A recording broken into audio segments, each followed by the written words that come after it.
Hello అండి, అందరికీ good morning. నేను మీ శ్రీనివాస్ని. ఈనాడు, ఆంధ్రజ్యోతి, సాక్షి, ఆంధ్రప్రభ 4 వార్తాపత్రికల్లో వచ్చిన వార్తలు, వాటిలో వాస్తవాలు, ఉద్దేశాలు అవన్నీ కూడా ఉన్నది ఉన్నట్టు మనం ప్రతిరోజు కూడా ఈ వీడియోలో అనలైజ్ చేసుకుంటున్నాం. కంటెంట్ నచ్చిన వాళ్ళు చివరి వరకు చూడండి అండ్ సబ్స్క్రైబ్ చేసుకోండి, కొత్త వాళ్ళు ఎవరైనా ఉంటే. సో కింద డిస్క్రిప్షన్లో నా ప్రొఫైల్ ఉంటుంది. అంటే కొత్తగా వచ్చిన వాళ్ళకి నేను ఎవరో తెలియకపోవచ్చు. దాదాపుగా 3.5 సంవత్సరాల నుంచి మనం ఈ ఛానల్ రన్ చేస్తున్నాం. నేను 2009 నుంచి 2020 వరకు ఈనాడులో పనిచేసి, ఈనాడులో ఒక 2 జిల్లాల్లో బ్యూరో ఇన్ఛార్జ్గా అంటే స్టాఫ్ రిపోర్టర్గా పనిచేసి, అంతకుముందు గ్రామీణ స్థాయిలో మండల స్థాయి కంట్రిబ్యూటర్గాను పనిచేసి, సో ఆ ఎక్స్పీరియన్స్తో 2020 కోవిడ్ టైంలో బయటకు వచ్చేసి 2021లో ఈ ఛానల్ పెట్టుకొని అప్పటి నుంచి కూడా నెమ్మదిగా అంచెలంచెలుగా ఆర్గానిక్ వేలో ఛానల్ని బిల్డ్ చేసుకుంటూ వస్తున్నానమాట. సో మనది ఇండివిజువల్ ఛానల్, ఎటువంటి ఇంటెన్షన్స్ ఉండవు. ఉన్నదన్నట్టు రాష్ట్రంలో రాజకీయ అంశాలను, ఇతర అంశాలను చెప్పడమే మన ఉద్దేశం. సో కంటెంట్ నచ్చిన వాళ్ళు మాత్రం, కొత్త వాళ్ళు ఎవరైనా ఉంటే సబ్స్క్రైబ్ చేసుకోండి. కొత్త వాళ్ళకి మన వీడియో లింక్ షేర్ చేయండి ఎక్కువ మందికి. ఇక చాలా అంశాలు ఉన్నాయి ఈరోజు చెప్పడానికి. అందులో నిన్న విశాఖపట్నంలో దగ్గుబాటి గారి పుస్తకావిష్కరణ జరిగింది. తోడల్లుళ్ళు ఇద్దరు, అంటే చంద్రబాబు గారు, దగ్గుబాటి వెంకటేశ్వరరావు గారు దాదాపుగా 30 ఏళ్ల తర్వాత ఒకే వేదిక మీద కలుసుకున్నారు. నాకు తెలిసి వాళ్ళిద్దరూ ఆలింగనం సమయంలో కావచ్చు, వాళ్ళందరూ పక్కన మాట్లాడుకున్నప్పుడు కావచ్చు, వాళ్ళ మధ్య ఉన్న కల్మషాలన్నీ, ఈ 30 ఏళ్ళ మధ్య విభేదాలన్నీ కూడా పక్కన పెట్టేసినట్టే కనిపించింది. ఇద్దరు ఫేసుల్లో కూడా కొన్ని ఎమోషన్స్ కనిపించాయి అన్నమాట. వీలైతే మీరు కూడా ఆ వీడియో చూడొచ్చు. సో అది ఒకటి ఉంది. అలాగే చంద్రబాబు నాయుడు గారు నిన్న ఢిల్లీలో పర్యటించారు. అక్కడ నుంచి వైజాగ్ వెళ్ళారు. అక్కడ నుంచి అమరావతి వచ్చి అసెంబ్లీలో మాట్లాడారు. నిన్న ఒకే రోజు 3 చోట్ల చంద్రబాబు గారు సమావేశాలు, చంద్రబాబు గారికి సంబంధించిన అంశాలు ఉన్నాయి. అలాగే బోరుగడ్డ అనిల్ ఒక ఫేక్ మెడికల్ సర్టిఫికేట్ ఇచ్చి వాళ్ళ అమ్మకు ఒంట్లో బాగాలేదని చెప్పి ఎస్కేప్ అయ్యాడు. ఆయన తిరిగి వస్తాడో రాదో తెలియదు. ఇలా అనేక అంశాలు ఉన్నాయి. వాటన్నింటిని మనం చూసుకుంటే ఈనాడులో బ్యానర్లో వేసింది ఏంటంటే, విశాఖపట్నం, విజయవాడ మెట్రోలకు 100% సాయం చేయాలి అని చెప్పి చంద్రబాబు నాయుడు గారు కేంద్ర పట్టణాభివృద్ధి శాఖ మంత్రి ఖట్టర్ గారికి వినతిపత్రం ఇచ్చారు. సాధ్యమైనంత త్వరగా ఈ ప్రాజెక్టులను ఆమోదించండి అని. ఆంధ్రప్రదేశ్ ముఖ్య నగరాలైన విశాఖపట్నం, విజయవాడలో మెట్రో రైలు ప్రాజెక్టులకు కేంద్ర ప్రభుత్వం నుంచి 100% ఆర్థిక వనరులు సమకూర్చాలని ముఖ్యమంత్రి చంద్రబాబు నాయుడు కేంద్ర పట్టణాభివృద్ధి శాఖ మంత్రి మనోహర్ లాల్ ఖట్టర్ను కోరారు. గురువారం వరుసగా 2వ రోజు ఢిల్లీ పర్యటనకు వచ్చిన ఆయన ఇక్కడ కేంద్ర మంత్రిని కలిసి వినతిపత్రం సమర్పించారు. సో నిజానికి మెట్రోలో 90% వరకు కేంద్రం నిధులు ఇచ్చే అవకాశాలు ఉంటాయి. ఇప్పుడు మనకు బెంగళూరు కావచ్చు, చెన్నై కావచ్చు అండ్ హైదరాబాద్ కానీ వీటిల్లో 50,000 కోట్లకు పైగా వ్యయమైతే 90% కేంద్రమే భరించింది. సో అవకాశాలు ఉంటాయి, కేంద్ర ప్రభుత్వం ఇచ్చే అవకాశాలు ఉంటాయి. కేంద్ర ప్రభుత్వం ఇవ్వాలంటే 100% ఇచ్చేయచ్చు. ఆ విషయాన్నే చంద్రబాబు గారు గుర్తు చేస్తూ ఆంధ్రప్రదేశ్లో ఈ 2 చోట్ల కూడా మెట్రో రైలు నిర్మిస్తున్నాము. ప్రాథమికంగా అంచనా వేశారు, దాదాపుగా 22,000 కోట్లు ఎంతో ఇవ్వమని, ఫస్ట్ ఫేజ్లో ఇవ్వమని అడిగారు. దానికి కేంద్రం ప్రస్తుతానికి పెండింగ్లో పెట్టారనమాట. ఇక అక్కడ చంద్రబాబు నాయుడు గారు రిపబ్లిక్ టీవీలో ఒక చర్చా కార్యక్రమంలో పాల్గొని, ప్రధాని నరేంద్ర మోదీ నుంచి నేను చాలా నేర్చుకున్నాను. గతంలో నేను చేసినవి చెప్పుకోవడంలో ఫెయిల్ అయ్యాను. ప్రతిపక్షాలు బలపడడం వల్ల నేనేమీ ఓడిపోలేదు. 2019లో కానీ 2004లో కానీ నేను చేసినవి చెప్పుకోకపోవడం వల్లనే ఫెయిల్ అయ్యాను. సో ఇక మీదట ఆ పొరపాటు జరగదు అని చెప్పి చంద్రబాబు గారు రిపబ్లిక్ టీవీ చర్చా కార్యక్రమంలో చెప్పారు. ఇదిగోండి, ప్రధాని నుంచి పాఠం నేర్చుకున్నా, చేసే పని చెప్పుకోవాలి, అప్పుడే ఓట్లు పడతాయి. 2004, 2019లో అభివృద్ధి ఆకాంక్షల్లో మునిగి ఓడిపోయాను తప్పితే ప్రతిపక్షాలు ఓడించలేదు. మోదీ నాయకత్వంలో దేశం ఆకాశమే హద్దుగా దూసుకుపోవడం ఖాయం. రిపబ్లిక్ టీవీ చర్చా కార్యక్రమంలో సీఎం చంద్రబాబు అని అది ఒకట వేశారన్నమాట.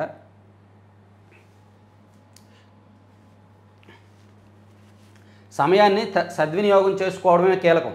చేయగలిగే పనులపై దృష్టి పెట్టాలి. అప్పుడే రాష్ట్రం మరింత వృద్ధిలోకి. సీఎం చంద్రబాబుకు మాజీ ఉపరాష్ట్రపతి వెంకయ్యనాయుడు సూచన. ఏపీ భవిష్యత్ మార్చాలన్నదే నా కల, అందుకే భారీ లక్ష్యాలన్న చంద్రబాబు. మాజీ మంత్రి దగ్గుబాటి రచించిన ప్రపంచ చరిత్ర పుస్తకావిష్కరణ.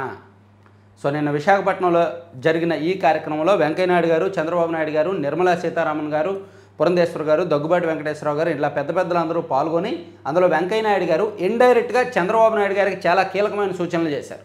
మీరేదో 2047 విజన్ అని వెళ్తున్నారు, ముందు 2029 వరకు ఏం చేయగలము అనేది ఒక లక్ష్యం నిర్దేశించుకోండి, దాన్ని ముందు పూర్తి చేయండి అని ఇండైరెక్ట్గా కొన్ని చురకలు, కొన్ని సూచనలు చేశారనమాట.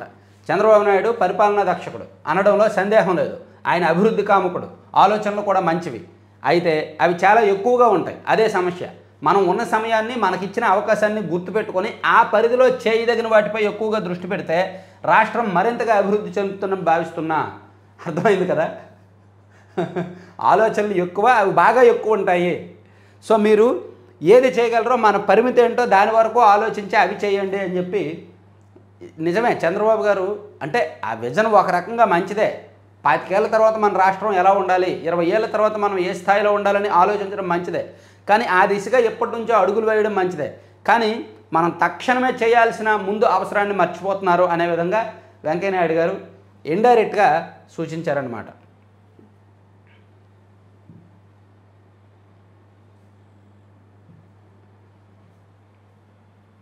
ఇదిగోండి. సో అలాగే ఆత్మీయ సమ్మేళనంలో సభ, పుస్తకావిష్కరణ సభలో అందరూ తమ ప్రసంగాల్లో చలోక్తులు జోడించి సభలో నవ్వులు కురిపించారు. భవిష్యత్తు గురించి దగ్గుబాటు మాట్లాడుతూ రాబోయే 50 ఏళ్ళు ఎలా బతకొచ్చు అనేదానికి మెకానిజం వస్తేందుట.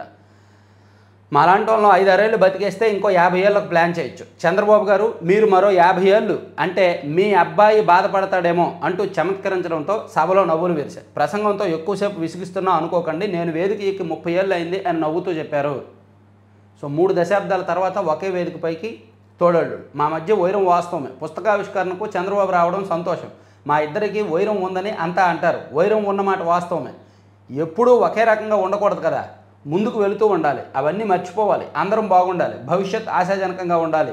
అలా అని నాకేం కోరికలు లేవు. నేను రాజకీయాలు వదిలేశాను అని దగ్గుబాటి వెంకటేశ్వరరావు చెప్పారు. చంద్రబాబు చేసే కృషికి అభినందనలు అని చెప్పారన్నమాట. సో 350 పేజీల్లో ఆయన ప్రపంచ చరిత్ర అనే పుస్తకాన్ని రచించి దాన్ని నిన్న ఆవిష్కరించారు. ఆ మీటింగ్ జరిగిందనమాట. తర్వాత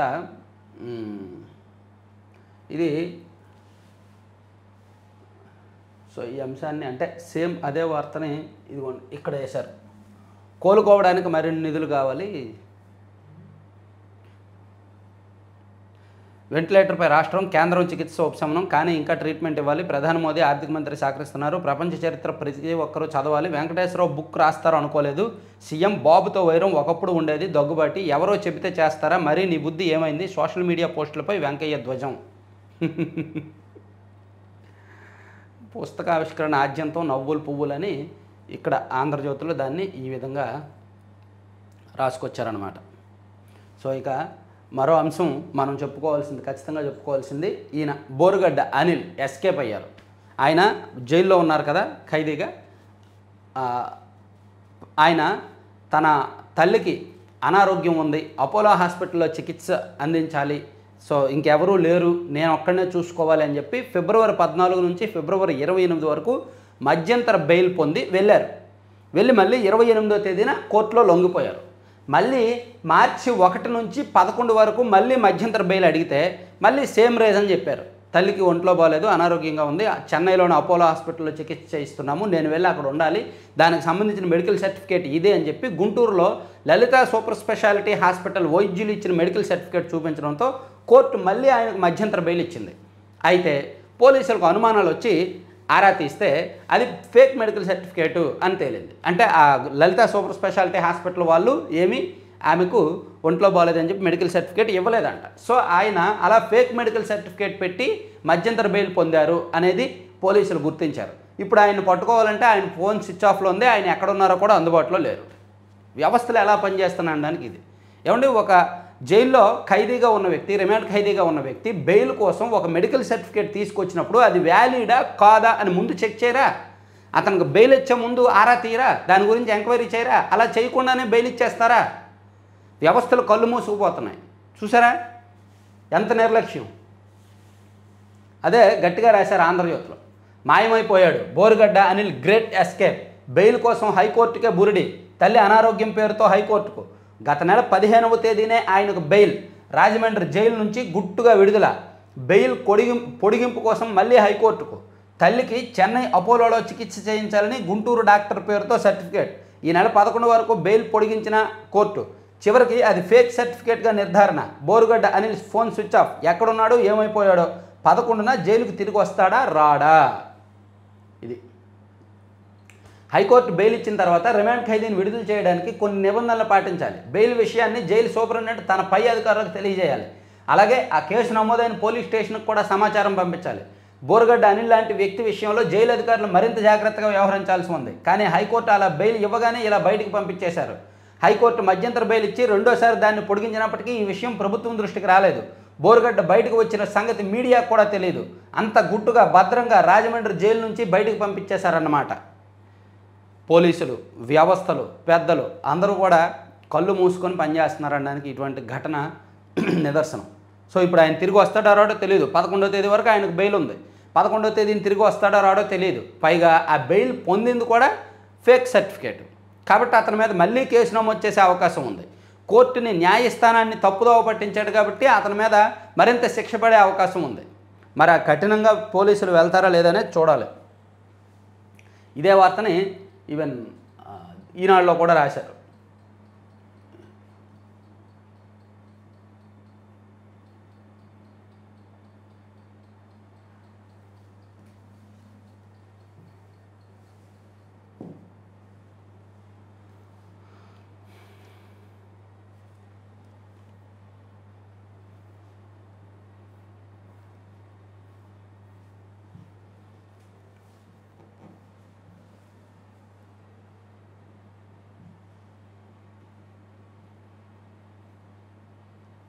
ఈనాడులో ఎక్కడో లోపల పేజీల్లో రాసినట్టున్నారులే.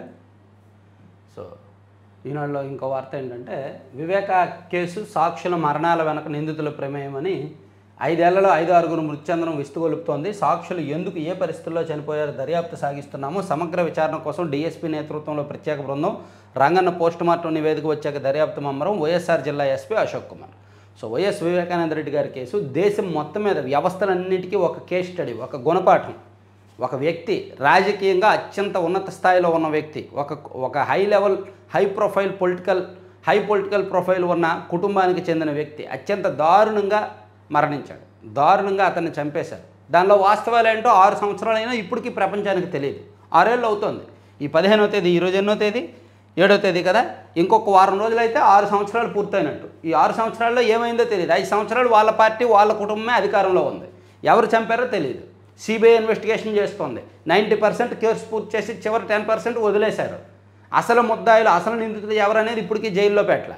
ఈలోగా సాక్షులు ఎవరైతే ఉన్నారో వాళ్ళు వన్ బై వన్ రకరకాల కారణాలతో చనిపోతున్నారు. ఈసీ గంగిరెడ్డి అండ్ మొదట శ్రీనివాసరెడ్డి అనే వ్యక్తి 2019 అక్టోబర్లో, గంగాధర్ రెడ్డి అనే వ్యక్తి 2019 అక్టోబర్లో, EC Gangireddy and night watchman Ranganna, ఇలా 5-6. ఇదిగో అభిషేక్ రెడ్డి, డాక్టర్ అభిషేక్ రెడ్డి, అతనికి ట్రీట్మెంట్ చేసిన వ్యక్తి, ఆయన కూడా ఈ మధ్య చనిపోయాడు, 4 రోజుల కిందట.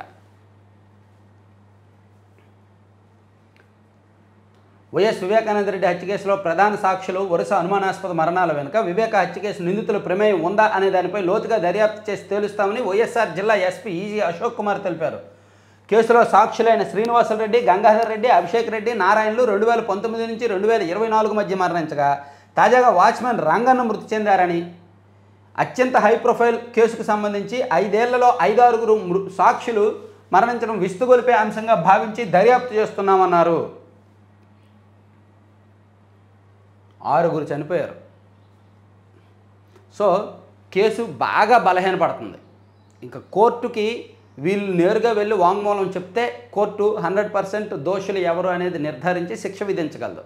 కానీ ఇప్పుడు వీళ్ళు లేనప్పుడు, ఎవరైతే సాక్షులు ఉన్నారో వాళ్ళు ఎవరూ లేనప్పుడు ఇంకా కోర్టు అయినా ఏం చెప్తాయి? సో కేసు నెమ్మదిగా బలహీనపడుతుందన్నమాట. ఇక ఆ వీడియో నాదే, గొంతు మాత్రం నాది కాదు. ఏం మాట్లాడానో నాకు గుర్తులేదు, వీడియో చూపించండి. విచారణలో గోరంట్ల మాధవ్ సమాధానాలు. వైకాపా మాజీ ఎంపీ గోరంట్ల మాధవ్ ఎట్టకేలకు విజయవాడ పోలీసులు ఎదుట హాజరయ్యారు. అత్యాచార బాధితురాలి పేరును ప్రస్తావించిన విషయం తనకు గుర్తులేదని, అందులో గొంతు తనది కాదని, బాధితురాలి పేరు తనకు తెలియదని దర్యాప్తు అధికారికి పొంతరలేని సమాధానాలు ఇచ్చారు. పోక్సో కేసులో బాధితురాలి పేరు బయటపెట్టారంటూ మహిళా కమిషన్ మాజీ చైర్పర్సన్ వాసిరెడ్డి పద్మ ఫిర్యాదు మేరకు మాధవ్పై విజయవాడ సైబర్ క్రైమ్ పోలీస్ స్టేషన్లో కేసు నమోదైంది. ఈ కేసులో దర్యాప్తు అధికారి గుణరాం ఎదుట గురువారం ఆయన హాజరయ్యారు. వీడియో తందేనంట, ఎందుకంటే తన ఫోటో, తన ఫేస్ ఉంది కాబట్టి, కానీ వాయిస్ తంద కాదంట. చాలా లాజికల్గా పోలీసుల నుంచి తప్పించుకోవాలంటే, చట్టానికి దొరకకుండా ఉండాలంటే ఎలా చెప్పాలో, ఏం చెప్పాలో ఆయనకు తెలుసు. ఎందుకంటే ఆయన కూడా పోలీస్ అధికారి కాబట్టి, సిఐగా పనిచేశారు కాబట్టి. సో ఆ విధంగా సమాధానాలు చెప్పి తప్పించుకున్నారనమాట. ముదురులండి, ట్రైనింగ్ ఇవ్వాలి. ఇలాంటి వాళ్ళు అందరూ కూడా నేరాలు చేసి ఎలా తప్పించుకోవాలి అనే ట్రైనింగ్ ఇవ్వాలి. వైసీపీలో ఉన్న చాలామంది నాయకులు. 200కు చేరిన వాట్సాప్ గవర్నెన్స్ సేవలు గుడ్. సిఐడి కేసులో 6 వారాల చర్యలు నిలుపుదల. రామ్ గోపాల్ వర్మ పిటిషన్లో హైకోర్టు ఉత్తర్వులు.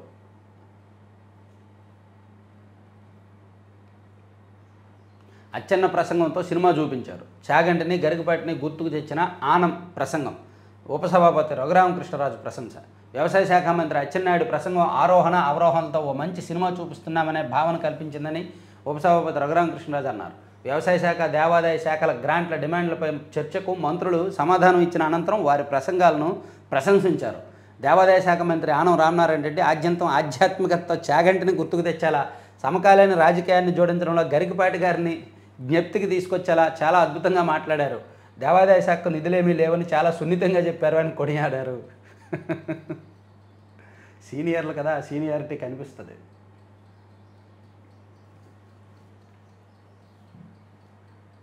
ప్రజాసేవే ఎన్టీఆర్ ట్రస్ట్ పరమావధి. విజయవాడలో ట్రస్ట్ భవన నిర్మాణ శంకుస్థాపన కార్యక్రమంలో నారా భువనేశ్వరి. నిన్న విజయవాడలో ఎన్టీఆర్ ట్రస్ట్ ఆఫీస్ బిల్డింగ్ నిర్మాణం జరిగింది. తర్వాత ఆంధ్రనారి ఈ వ్యాపారం. స్వయం సహాయ సంఘాల ఆధ్వర్యంలో ఒకే రోజు 5 కోట్ల ఈ వ్యాపారం. మార్కాపురం వేదికగా రేపు గిన్నీస్ వరల్డ్ రికార్డు నమోదు. వివిధ రకాల ఉత్పత్తుల విక్రయాల్లో రాష్ట్రంలోని స్వయం సహాయక సంఘాలు గిన్నీస్ వరల్డ్ రికార్డు సొంతం చేసుకున్నాయి. ఈ నెల 8న ప్రకాశం జిల్లాలోని మార్కాపురం ఇందుకు వేదిక కానుంది. 5 కోట్ల విలువైన ఉత్పత్తులను ఆ రోజున కేంద్ర ప్రభుత్వ ఆధ్వర్యంలోని open network for digital commerce online platform ద్వారా విక్రయించబోతున్నారంట. ఇప్పటికే 3 లక్షల ముందస్తు ఆర్డర్లు వచ్చాయి. 5 కోట్ల విలువైన వస్తువులను ఈ కామర్స్ ద్వారా ఆంధ్రప్రదేశ్ మహిళా సంఘాలు అమ్ముతున్నారు. అది గిన్నీస్ వరల్డ్ రికార్డు అనేది ప్రభుత్వం భావించి వాళ్ళని తీసుకొస్తున్నారు. సో ఇది కొంచెం డిఫరెంట్గా ఉంది. ఒకసారి ఏంటో సెపరేట్ వీడియో చేస్తా. అటు కేఫ్, ఇటు అరక్ కాఫీ. డ్వాక్రా మహిళలతో అవుట్లెట్ల ఏర్పాటు. ముఖ్యమంత్రి చంద్రబాబు సమక్షంలో ఒప్పందాలు. మహిళా దినోత్సవం సందర్భంగా శ్రీకారం. మంచిది.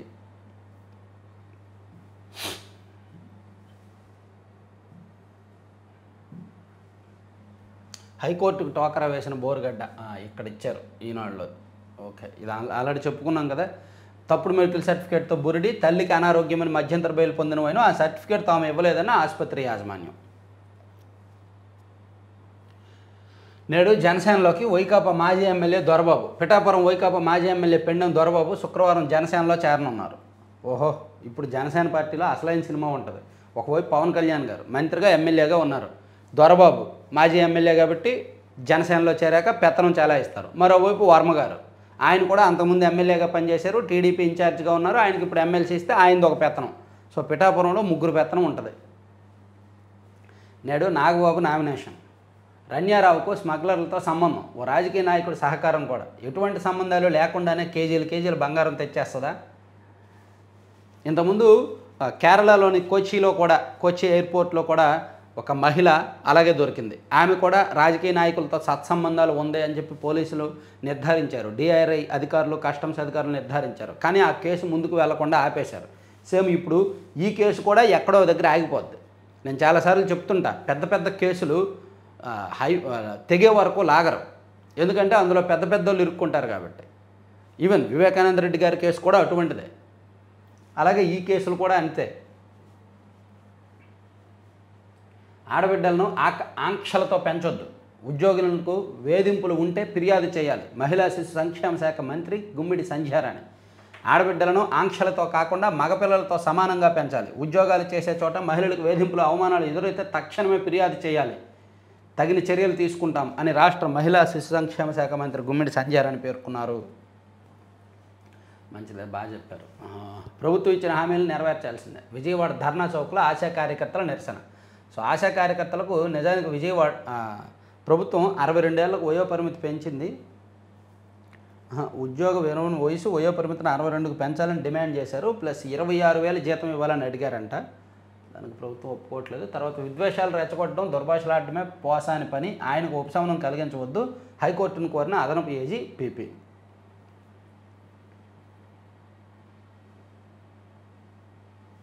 సో ఇవన్నీ సాక్షిల అంశాలు. ప్లస్ ఆంధ్రజ్యోతి కూడా ఇది చెప్పుకున్నాం. ఇక ఇంకొకటి ఉందండి, ఇది ఈనాడులో ఇప్పటి వరకు చెప్పుకున్నాం కదా, ఇది కూడా ఇంపార్టెంట్ వార్త. ఎక్సైజ్ కమిషనరేట్లో ఎమ్మెల్యే హల్చల్ అంట. డైరెక్టర్ను ఘొరావు చేసిన చంద్రవాడ అరవింద్ బాబు. నరసరావుపేట ఎమ్మెల్యే అరవింద్ బాబు గారు ఎక్సైజ్ కమిషనరేట్ ఆఫీస్లో హల్చల్ చేశారంట. దిండు తీసుకెళ్ళి అక్కడే పడుకొని కాసేపు సోఫాలో కూర్చున్నారు. కమిషనర్ గారు రాలేదు, తనకు సమాధానం చెప్పలేదు. దాంతో ఆయన ఒక దిండి దుప్పటి తెచ్చుకొని అక్కడే పడుకున్నారంట నేల మీద. పడుకొని ఆయన డిమాండ్ ఏంటంటే తన పరిధిలో ఉన్న డిపోలో 10 మంది ఉద్యోగులు పనిచేస్తున్నారు, వాళ్ళని తీసేసి తాను చెప్పిన వాళ్ళకి అక్కడ ఉద్యోగాలు ఇవ్వాలి అనేది ఆయన డిమాండ్. అది న్యాయమో కాదా? ఒకరి నోటి దగ్గర ఉన్న ముద్ద లాక్కొని మరొకరికి కూడి పెట్టమంటే న్యాయమా అన్యాయమా? ఒకరి కంచం లాక్కొని మరొకరు పెడతానంటే న్యాయమా అన్యాయమా? అయితే దీనిలో పార్టీలు అనొచ్చు, పాత వాళ్ళు వైసీపీ వాళ్ళు కదా, వైసీపీ వాళ్ళని తీసి టీడీపీ వాళ్ళకి ఇవ్వాలి కదా అని అనొచ్చు. అది అంత నైతికత కాదు. అలా చేయడం వలన మరి వాళ్ళు బాధపడతారుగా. దాని బదులు వాళ్ళని పార్టీలో చేర్చుకొని పార్టీ సేవలకు వాడుకోవచ్చు అవసరమైతే, మాకు పార్టీయే కావాలి అనుకుంటే. లేదు వాళ్ళని తీసేస్తాము, తొలగిస్తాము, వైసీపీ వాళ్ళు ఉన్నప్పుడు అలాగే చేశారు, టీడీపీ వాళ్ళని తొలగించి వాళ్ళని పెట్టుకున్నారు అనుకుంటారా? వాళ్ళు అలా చేశారు కాబట్టి అంత దారుణంగా ఓడిపోయారు అనేది కూడా గుర్తుపెట్టుకోవాలి. ఈ ఎమ్మెల్యే గారి మీద చాలా కాంట్రవర్సీలు వస్తున్నాయండి. చాలా బయటకు కనిపించిన అంశాలు చాలా వస్తున్నాయి.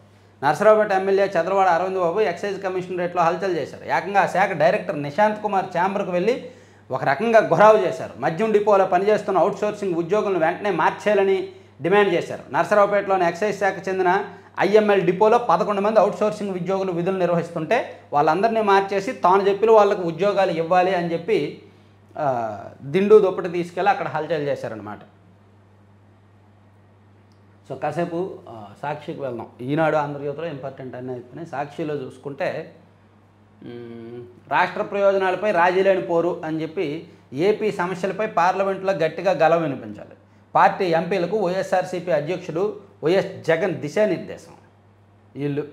వీళ్ళు పార్లమెంట్కి వెళ్ళి మాట్లాడేది ఏంటి తెలుసా?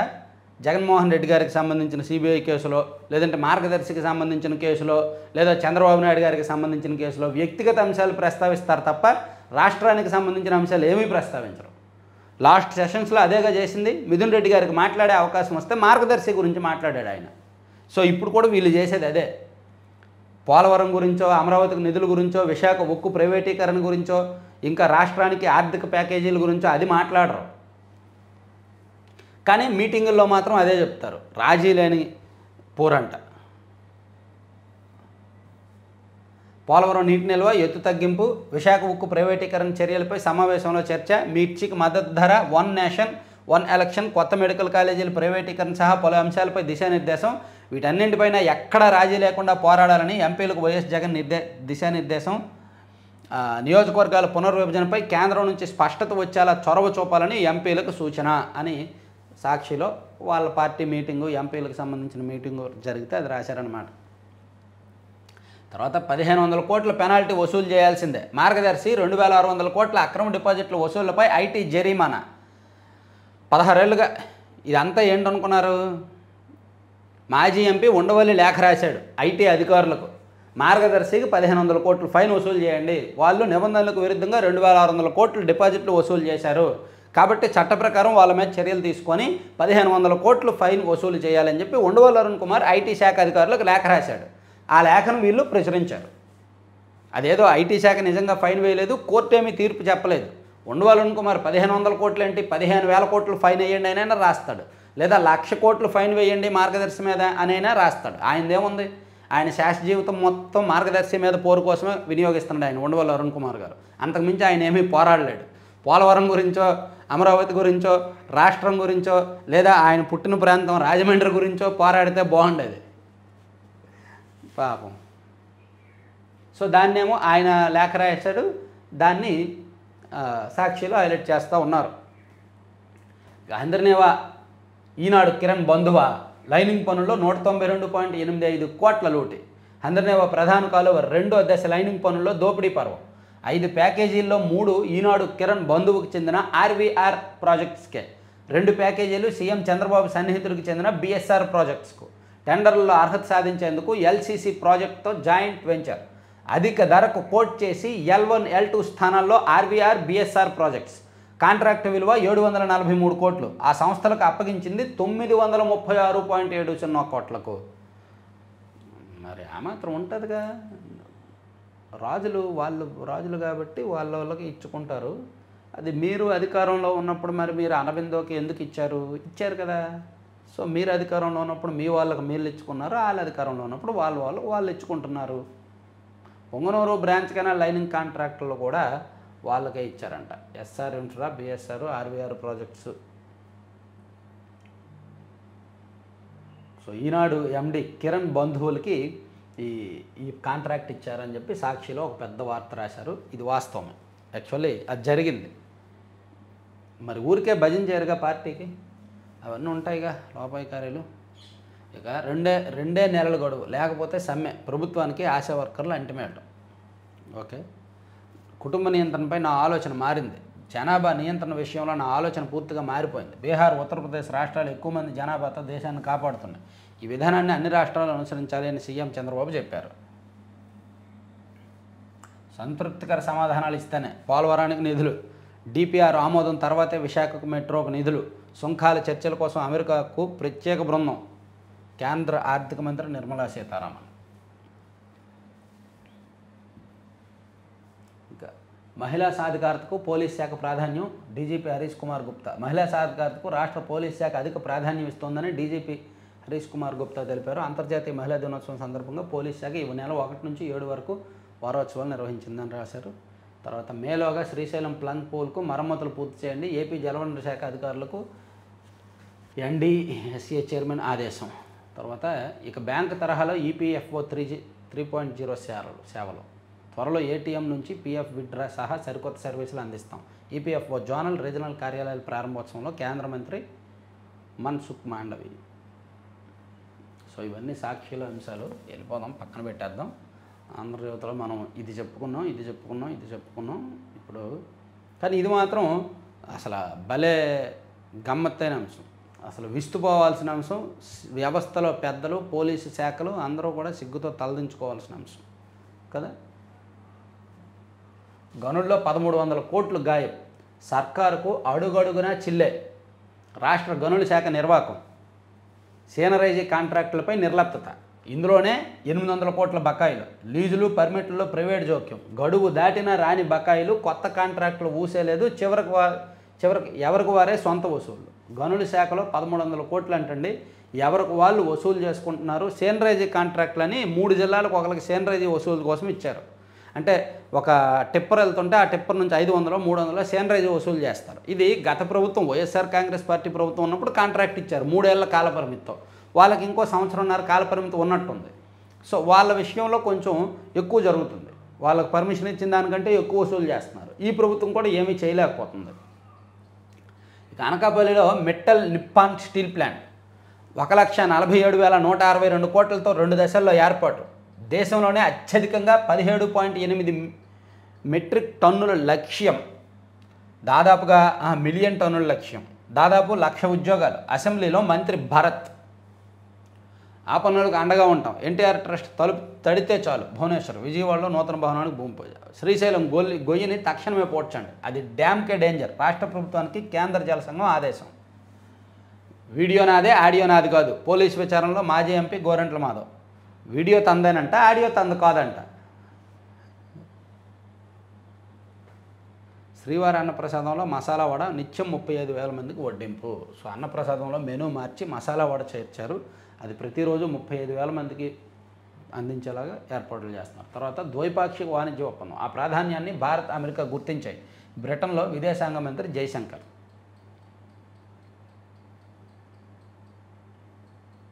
అమెరికాలో భారతీయులకు మరో గండం. 1,35,000 మందికి, అంటే 1.35 లక్షల మందికి స్వీయ బహిష్కరణ ముప్పు. H1B వీసాదారుల పిల్లల భవిష్యత్తు ప్రశ్నార్థకం. అమెరికాలో లక్షలాది మంది భారతీయులు ప్రస్తుతం స్వీయ బహిష్కరణ ముప్పును ఎదుర్కొంటున్నారు. గతంలో H4 వీసాపై అమెరికాకు మైనర్లుగా వలస వెళ్లిన వీరిని 21 ఏళ్ల వయసు రావడంతో ఆందోళన మొదలైంది.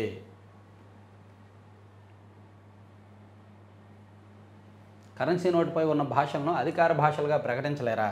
హిందీ దివస్లా, మిగతా వాటికి వేడుకలు ఎందుకు లేవెందుకు? స్టాలిన్.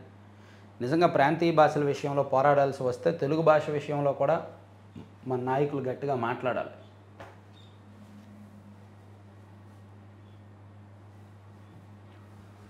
ఆంధ్రప్రభలో చూసుకుంటే జనాభా పెరగాలి, ఇప్పుడు ప్రోత్సహిస్తున్నాం, సరైన సమయంలో దేశానికి నాయకుడు మోదీ, ప్రపంచం నలుమూలలా భారతీయులే, అమెరికాలోని ఇండియన్స్ తలసరాదాయమే ఎక్కువ, అమరావతిని ప్రమోట్ చేస్తున్నాం, ఢిల్లీలో రిపబ్లిక్ టీవీ టీవీ కదలే రిపబ్లిక్ ఛానల్ ప్లేనరీ మీట్ సమ్మిట్లో చంద్రబాబు, మెట్రో నిలవండి, నిధులు లోటు రానివ్వము, పోలవరం ప్రాజెక్టు పూర్తి చేసే బాధ్యత మాదే, స్టీల్ ప్లాంట్కు పూర్వవైభవం తెస్తాం, విశాఖ మెట్రోకి డిపిఆర్ ఓకే అయ్యాకే నిధులు, ఇట్లా నిర్మలా సీతారామన్ గారు చెప్పిన అంశాలను కూడా రాశారు. ఇక మున్సిపాలిటీలకు ఆర్థిక పగ్గాలు, స్థానికంగానే బిల్లులు చెల్లించుకునే వెసులుబాటు, పట్టణాల పరిధిలో తీరనున్న ఆర్థిక కష్టాలు. అంటే మున్సిపాలిటీ పరిధిలో ఏదైనా పనులు చేస్తే గతంలో పేషీ స్థాయి నుంచి బిల్లులు ఆమోదించాల్సి వచ్చేది, ఇప్పుడు అలా కాకుండా ఏ మున్సిపాలిటీకి ఆ మున్సిపాలిటీయే బిల్లులు చెల్లించుకోవచ్చు అనమాట. అది ఏప్రిల్ 1వ తేదీ నుంచి కొత్త రూల్ తీసుకొచ్చారు.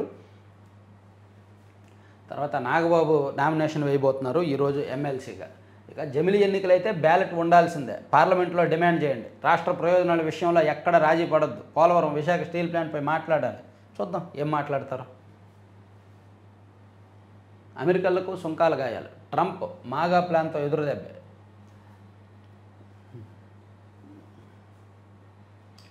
అగ్రరాజ్యంలో భారతీయులు బిక్కు వెంటాడుతున్న బహిష్కరణ భయం, భవితవ్యంపై వేలాది మందితో వణుకు, అదే ఇది ఇందాక చెప్పుకున్నాగా. తర్వాత విద్యార్థుల ఆత్మహత్యలు నివారిస్తాం, స్కూల్ వెల్నెస్ టీమ్స్ ఏర్పాటు చేస్తాం, శ్రీ చైతన్య నారాయణ తీసేయండి, తగ్గిపోతే ఇంకొండవు ఇవి, శ్రీ చైతన్య నారాయణ కాలేజీలు ఎక్కడెక్కడ ఉన్నాయో మొత్తం అవన్నీ ప్రభుత్వం స్వాధీనం చేసుకోవాలి, ఆ విద్యార్థులందరికీ కూడా ప్రభుత్వమే ఫీజులు కట్టించుకొని ప్రభుత్వమే అవసరమైతే దీనిలోకి దిగాలి విద్యారంగంలోకి.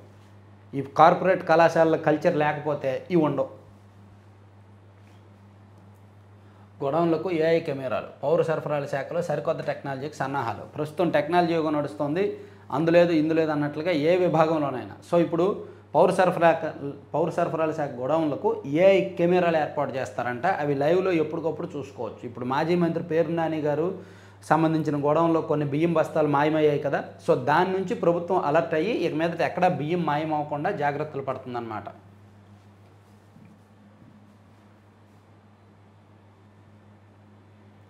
ఈ ఏడాది వర్సిటీల్లో ఖాళీలు భర్తీ, విశ్వవిద్యాలయాలను బలోపేతం చేస్తాం, పీడిఎస్ రైస్ అంటే స్మగ్లింగ్గా మార్చారు, గాడిలో పెట్టేందుకు కఠిన చర్యలు చేపట్టాం, మే నుంచి ప్రభుత్వ పాఠశాలలకు సన్నబియ్యం, సో మే నెల నుంచి ప్రభుత్వ పాఠశాలలకు అండ్ హాస్టళ్ళకి సన్నబియ్యం సరఫరా చేస్తామని నిన్న మంత్రి గారు చెప్పారనమాట. తర్వాత లోకేష్ చొరవతోనే ఉక్కు పరిశ్రమ రాక, పరిశ్రమల శాఖ మంత్రి టీజీ భరత్, 22A నుంచి ప్రైవేట్ భూముల తొలగింపు, ప్రజల సొమ్ము ఖర్చు పెట్టకుండానే అమరావతి, ఏడీబీ ప్రపంచ బ్యాంకు రుణాలు తీసుకుంటున్నాం, ప్రభుత్వం వద్ద భూములు అమ్మి అప్పు తీరుస్తాం, రాజధాని సెల్ఫ్ ఫైనాన్స్ ప్రాజెక్టు 3 ఏళ్లలో పూర్తవుతుంది. సో ఈనాడులో కొంచెం నేషనల్ అంశాలు ఒకసారి చూసుకుంటే ఇవన్నీ ఇందాక చెప్పుకున్నవి జాతీయ అంశాలు. నగరాలకు నక్సలిజం, కొన్ని పార్టీలు వత్తాసు పలుకుతున్నాయి, ప్రధాని మోదీ ధ్వజం, అడవుల్లో ఉండాల్సిన నక్సలిజం క్రమంగా నగరాలకు విస్తరిస్తోంది, కొన్ని పార్టీలు దాన్ని ప్రోత్సహిస్తున్నాయని పరోక్షంగా కాంగ్రెస్ పార్టీని ఉద్దేశించి రాజకీయ ప్రత్యర్థులను ఉద్దేశించి నరేంద్ర మోదీ గారు మాట్లాడారు నిన్న. తర్వాత బందీలను విడిచిపెట్టండి, గాజా నుంచి పారిపోండి, లేకుంటే అంతా చచ్చిపోతారు, హమాస్కు ట్రంప్ అల్టిమేటం, బందీలందరినీ విడిచిపెట్టి గాజా నుంచి పారిపోవాలని హమాస్కు అమెరికా అధ్యక్షుడు డొనాల్డ్ ట్రంప్ అల్టిమేటం జారీ చేశారు, ఇదే ఆఖరి హెచ్చరిక అని పేర్కొన్నారు. అవినీతి పరులకు స్వేచ్ఛను నిరాకరించవచ్చు, సుప్రీంకోర్టు వ్యాఖ్య. అలా అయితే మా విపక్ష నాయకుడిని వేసేసి స్వేచ్ఛ నిరాకరిస్తారా? అవినీతి పరులకు స్వేచ్ఛను నిరాకరించే విషయంలో న్యాయస్థానాలు వెనుకాడకూడదని, అవినీతి రహిత సమాజం కోసం అలా చేయడం అవసరమేనని. అయితే మా రాష్ట్రంలో కొంతమంది ఉన్నారు, స్వేచ్ఛను నిరాకరించి లోపల వేసేయండి. రష్యాతో ఐరోపాకు పెనుముప్పు, ఆ దేశాన్ని నిలువరించాలి, ఫ్రాన్స్ అధ్యక్షుడు మెక్రాన్ కీలక వ్యాఖ్యలు. రష్యాతో ఐరోపాకు పెనుముప్పు పొంచి ఉందని ఫ్రాన్స్ అధ్యక్షుడు ఎమాన్యుయల్ మెక్రాన్ పేర్కొన్నారు. క్రెమ్లిన్ తన అమ్ములు పొదిలోకి వేల సంఖ్యలో ట్యాంకర్లను, వందల సంఖ్యలో యుద్ధ విమానాలను అదనంగా చేరుస్తోందని, బడ్జెట్లో 40% నిధులను రక్షణపైనే మాస్కో ఖర్చు పెడుతోందని తెలిపారు. ఈ పరిస్థితుల్లో ప్రేక్షకులుగా ఉండడం పిచ్చితనమే అవుతుందని, ఆ దేశాన్ని నిలువరించాల్సిన అవసరం ఉందని చెప్పారన్నమాట.